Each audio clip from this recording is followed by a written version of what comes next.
দশম শ্রেণীর গণিত পূরক কোণের ত্রিকোণমিতিক অনুপাত।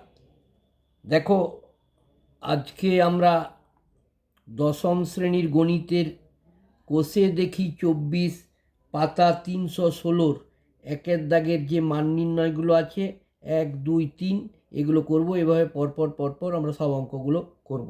দেখো, একটু আগে আমাদের জানতে হবে কি বলো দেখিনি। বলছে দুটো কোণের সমষ্টি যদি এক সমকোণ বা 90 ডিগ্রি হয় তখন একটা কোণকে অপর কোণটির পূরক কোণ বলে। ঠিক আছে, একটা কোণকে অপর কোণটির পূরক কোণ বলে। দুটো কোণের সমষ্টি যদি এক সমকোণ বা 90 ডিগ্রি হয়, দুটো কোণকে যোগ করে যদি 90 ডিগ্রি হয় তখন একটাকে আরেকটার পূরক কোণ বলে। তাহলে ধরো 50 ডিগ্রি, একটা কোণ যদি 50 ডিগ্রি বলে তোমাকে বললো 50 ডিগ্রি কোণের পূরক কোণের মান কত, তাহলে 90 ডিগ্রি মাইনাস 50 ডিগ্রি সমান 40 ডিগ্রি। ঠিক আছে, আবার দেখো বলছি সুতরাং থিটা যদি একটা কোণ যদি থিটা হয় এবং থিটা কোণটা এবং 90 ডিগ্রি মাইনাস থিটা পরস্পর পূরক কোণ। ঠিক আছে, আর আলফা এবং বিটা পরস্পর যদি পূরক কোণ হলে আমরা লিখতে পারবো কি আলফা যুক্ত বিটা, আলফা যুক্ত বিটা সমান হচ্ছে 90 ডিগ্রি। এবার থিটা ধনাত্মক সূক্ষ্মকোণ হলে এই নিচের যে সূত্রগুলো, এই সূত্রগুলো একটু মনে রাখবে। সেই মনে রাখলে কিন্তু পরপর সব অঙ্কগুলো সহজে করতে পারবে। আমি প্রতি অঙ্কের যখন যেগুলো সূত্র লাগবে পরপর দিয়ে দিয়ে যাব এবং কষে যাব, দেখে যাও। ঠিক আছে, প্রথমে কি বলেছে দেখো, সাইন 90 ডিগ্রি মাইনাস থিটা সমান কস থিটা, আবার কস 90 ডিগ্রি মাইনাস থিটা সমান হচ্ছে সাইন থিটা। বুঝা গেছে? মানে সাইনের সঙ্গে কস, সাইন 90 ডিগ্রি থিটা মানে কস থিটা, আর কস 90 ডিগ্রি মাইনাস থিটা সমান হচ্ছে সাইন থিটা। আবার দেখো ট্যান 90 ডিগ্রি মাইনাস থিটা সমান কট থিটা, আবার কট 90 ডিগ্রি মাইনাস থিটা সমান ট্যান থিটা। সেক 90 ডিগ্রি মাইনাস থিটা সমান কোসেক থিটা, আর কোসেক 90 ডিগ্রি মাইনাস থিটা সমান সেক থিটা। দেখো খুব সহজে অঙ্কগুলো করব, কীভাবে করছি দেখো। কোষে দেখি 24 একের দাগের একেরটা। ঠিক আছে, একটু দেখে নাও ভালো করে, দেখো খুব সহজেই বুঝতে পারবে। দেখো আমার মনে করো মান নির্ণয় করতে দিয়েছে, একের অঙ্কটা কি দেওয়া আছে দেখো, sine 38 degree by cos 52 degree. তাহলে আমি যেটা পারবো পাল্টাবো, আমি হলে সাইনটাকে পাল্টাতে পারি কিংবা কস এই 38টাকে কিংবা 52টাকে, যে কোনো একটা আমাকে পাল্টাতে হবে। তাহলে দেখো আমি মনে করি প্রথমে কি করলাম, আমি উপরেরটাকে পাল্টাচ্ছি, নিচেরটা যা ইচ্ছে তাই। তাহলে দেখো একটা দাড়ি দিলাম, নিচেরটা যা ইচ্ছা লিখে দিলাম, যা লেখা আছে এটা পাল্টাবো না, সিওএস। কস হচ্ছে 52 ডিগ্রি, আর সাইন কত দেওয়া আছে 38 ডিগ্রি।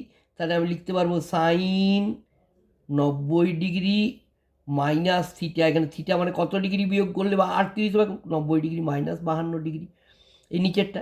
তাহলে 90 ডিগ্রি থেকে 52 ডিগ্রি বাদ দিলে কত হয় 38 ডিগ্রি। বোঝা গেছে? এবারে দেখো তাহলে sine 90 degree minus theta, sine 90 degree minus theta, আমার এখানে কী সূত্র করা আছে দেখো, সাইন 90 ডিগ্রি মাইনাস থিটা মানে কস থিটা। তাহলে আমি লিখতে পারি এখানে সমান হচ্ছে কত, কস থিটাটা কত 52 ডিগ্রি, কস 52 ডিগ্রি। আর নিচে দেখো আমি সাইন এই কস 52 ডিগ্রি আমার লেখাই আছে, কস 52 ডিগ্রি। উপরে কস 52 ডিগ্রি, নিচে কস 52 ডিগ্রি, এই দুটোতে কেটে গেল, সমান হচ্ছে কত 1। একের অঙ্কটা বোঝা গেছে? দেখো খুব সহজ অঙ্ক, নিজেরাই বুঝতে পারবে। দেখো দেখো দুয়েরটা দেখো কি বলেছে,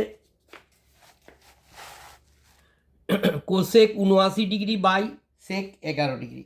তাহলে ধরো আমি এবারে আগের বারে আমি কি করেছি, উপরের নিচে উপরেরটা পাল্টেছি, এবার আমি এক কাজ করি, এবারে দেখো আমি করছি নিচেরটা পাল্টেছি, তোমার যেটা ইচ্ছা।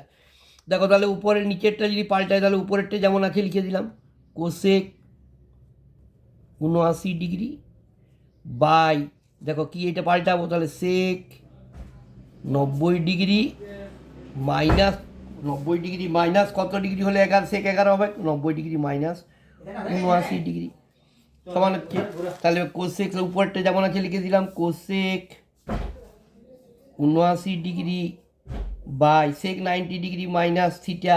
দেখো সেক 90 ডিগ্রি মাইনাস থিটা মানে কোসেক থিটা সমান কোসেক লিখে দিলাম, সিওএসি কোসেক 79 ডিগ্রি। আবার দেখো সেক কোসেক 79 ডিগ্রি উপরে নিচে মানে কেটে গেল, সমান হচ্ছে 1। বোঝা গেছে? এবার তিনেরটা দেখো ট্যান আছে, tan 27 degree by cot 63 degree সমান, দেখো এটা আমি কী করবো, এটাও নিচেরটা পাল্টাচ্ছি, তোমার যেটা ইচ্ছা, তুমি যেটা ইচ্ছা তাহলে যেটা পাল্টাচ্ছি না সেটাকে যেমন আছে লিখে দিলাম, ট্যান 27 ডিগ্রি।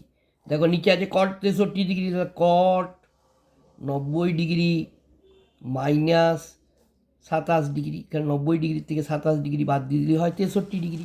সমান দেখো উপরে যেমন আছে লিখলাম tan 27 degree by cot 90 degree minus theta কি tan থিটা, তাহলে tan থিটার মান কত 27 ডিগ্রি। তো উপরে 27 নিচেও 27 হয়ে গেল কত, কেটে গেলে 1। বোঝা গেছে? দেখো এগুলো একবারে সহজ অঙ্ক, পরপর দেখে দেখে যাও। এবার আমি সব অঙ্কগুলো দেবো, অনেক দিন আমি বন্ধ রেখেছিলাম, হ্যাঁ, এরপর আবার চালু করছি, সময় পাচ্ছিলাম না একদম। আশা করি তোমরা খুব সহজেই বুঝতে পারবে। আমার চ্যানেলটাকে লক্ষ্য করো, ফলো করো, হ্যাঁ, আশা করি ভালো লাগবে। ধন্যবাদ।